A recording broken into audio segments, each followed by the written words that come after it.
பாபா ஓர் கருணாலயம், பாதம்தான் கமலாலயம். பாபா ஓர் கருணாலயம், பாதம்தான் கமலாலயம். சாயப்பா உறவுகள் அனைவருக்கும் வணக்கம். சாயப்பா மேல் நம்பிக்கை வைத்து அவரை நினைத்துக் கொண்டிருக்கும் உங்கள் அனைவரின் வேண்டுதலையும் சாயப்பா நிறைவேற்றுவார். நல்லதையே நினைப்போம், நல்லதே நடக்கும். என்றும் சாயப்பாவின் அருள் உங்களுக்கு இருக்கும். நம் மனதிற்கு இதமான சாயப்பாவின் இன்றைய அருள்மொழியை கேட்போமா?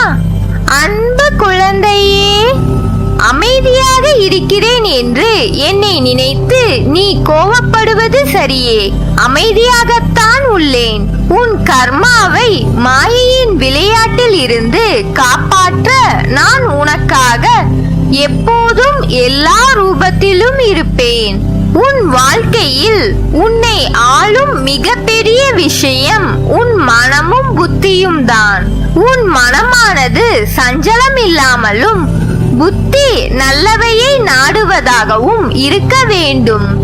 உன் வாழ்க்கையை நேரமானது ஆளும் போது உன் பாதை என்னவென்றும் அதில் நீ எப்படி பயணிக்க வேண்டும் என்று உனக்கு புரியும். உன் புத்தியும் மனமும் உனக்கான நல்ல நேரத்தை தீர்மானிக்கும்.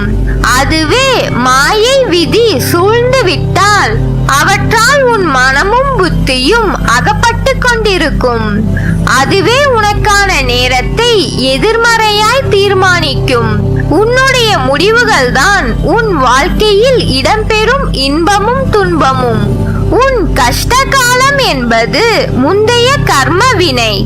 அதாவது நீ தெரிந்தோ தெரியாமலோ செய்த தவறுகள், அவற்றின் கணக்கை விதி பார்த்து கொண்டேதான் இருக்கும். அதன் பொருட்டே உன் கஷ்டமான நேரங்கள் நிர்ணயிக்கப்படும். அதனால் எதற்கும் மனம் தளராதே. வாழ்வில் இன்பத்தை கண்டு மட்டுமே வாழ முடியாது. அதை போல துன்பத்தை கண்டு மட்டுமே வாழ முடியாது. இரண்டும் சம அளவே.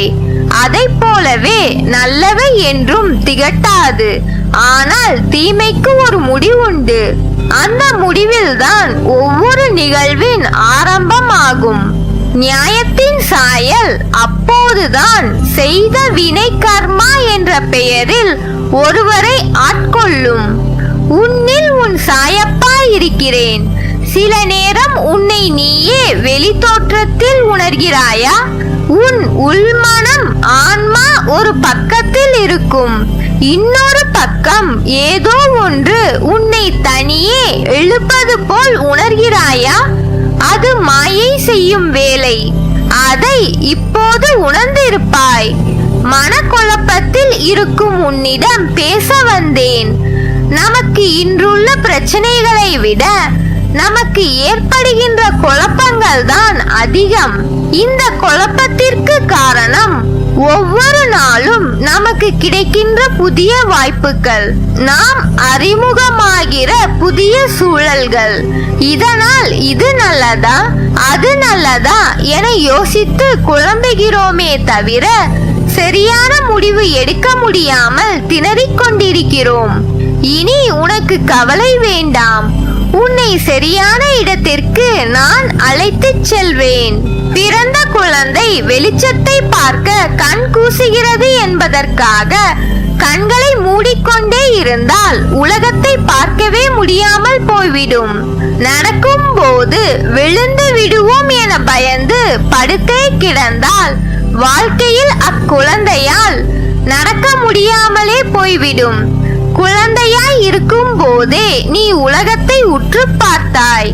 அதன் பழக்கத்தால் இப்போது உன்னால் தெளிவாக பார்க்க முடிகிறது. கால்களில் சக்தி இல்லாத போதே நடக்க பழகினாய். அதனால் இப்போது மான் போல் துள்ளி குதித்து ஓடுகிறாய். அறியா பருவ காலத்தில் உன் சக்திக்கு மீறிய விஷயங்களை தைரியமாக எதிர்கொண்டதை போலவே இப்போது எதிர்காலத்தை பற்றி அறியாத நிலையில் உள்ள போதும் தைரியமாக எதிர்கொள்ள வேண்டும். முன்பிருந்த அதே தைரியத்தை வளர்த்து கொண்டால் பிரச்சனைகளை எதிர்கொள்ள முடியும். தொடர்ந்து முன்னேறு. எங்கு போனாலும் நம்பிக்கையும் திடமான அர்ப்பணிப்பும் இருந்தால்தான் நினைத்ததை சாதிக்க நம்மால் முடியும். நீ நிச்சயம் முன்னேறுவாய். உன் மனதில் எதிர்காலத்தை பற்றிய பயம் இருந்தால் அதை தூக்கி எறிந்துவிடு. என்னை நினை, பொறுமையோடு என்னை நம்பு. வாழ்க்கையில் உனது போராட்டங்கள், அவமானங்கள் என எல்லாவற்றையும் தாண்டி இன்று நிற்கும் இடத்தை சற்று யோசித்துப் பார். 5 வருடங்களுக்கு முன்பு எப்படி இருந்தாய், இன்று எப்படி இருக்கிறாய் என்று பார். இந்த இடத்தை அடைந்துவிட்ட உன்னால் இதைவிட உயர்ந்த இடத்திற்கு செல்ல முடியாதா? உன் மனதில் முடியும், எல்லாம் சாதிக்க முடியும் என்ற ஆசை இருந்தாலும் என்னால் ஜெயிக்க முடியுமா என்று உன் மனதளவில் தளர்ந்து பயந்து போய் இருக்கிறாய். அதை தூக்கி தூரமாக எறி. எல்லாம் உன்னை வந்து சேரும். இப்பொழுது கஷ்ட காலத்தின் விளிம்பை எட்டிவிட்டாய். வாழ்க்கையில் கஷ்டங்கள் வந்து உன்னை ஸ்தம்பித்து விட்டதாக உணர்கிறாய். ஆனால் அது உன்னையும் உன் வாழ்க்கையையும் நல்ல திசையில் போக காரணமாக இருந்தது. நீ போகும் பாதையில் முட்கள் உன்னை குத்தி வலி கண்டது என நினைப்பது சரிதான். ஆனால் அந்த முட்கள் உன் கால்களில் குத்தாவிட்டால் நீ மேலே நிமிர்ந்து கொண்டேதான் நடந்திருப்பாய். கீழே குனிந்து பாதை எப்படி இருக்கிறது என்று பார்த்திருக்க மாட்டாய். முட்கள் குத்தினதால் தான் அந்த இடத்தில் இருந்து உன்னையும் உன் பாதையையும் நீ கவனிக்க ஆரம்பித்தாய். முட்கள் சிறு வலி ஏற்படுத்தி இருக்கலாம், ஆனால் அது நீ பயணிக்கும் பாதை எப்படி இருக்கிறது. உன் கவனம் கீழேயும் உன் பயணத்தில் இருக்க வேண்டும். கீழே படுகுழியும் இருக்கலாம் என்று அச்சிறு முட்கள் மூலம் உனக்கு நான் உன் சாயப்பா காண்பித்தேன். நீயும் அதன் உட்கருத்து புரிந்து கொண்டாய். நிச்சயம் நீ ஜெயிப்பாய். உன் மனதைரியம் எத்தகையது? அதற்கு முன்னால் எல்லாம் தூசி போன்றது. என் மேல் நீ கொண்ட நம்பிக்கையும் பொறுமையும் உன்னை எப்போதும் காக்கும். நான் உங்களை மறக்க இயலாது. நீங்கள் என் அனுகிரகத்தை விரும்புகிறீர்கள். நீங்கள் எனக்கு மிகவும் நெருங்கியவர்கள். நான் உங்களுக்கு மிகவும் நெருக்கமானவன். எப்போதும் உங்களுடனே இருப்பேன். அதனால் நீ எதற்கும் பயப்படாதே, கலங்காதே. உன்னில் நிச்சயம் வெற்றி என்ற தீபத்தை நான் ஏற்றுவேன்.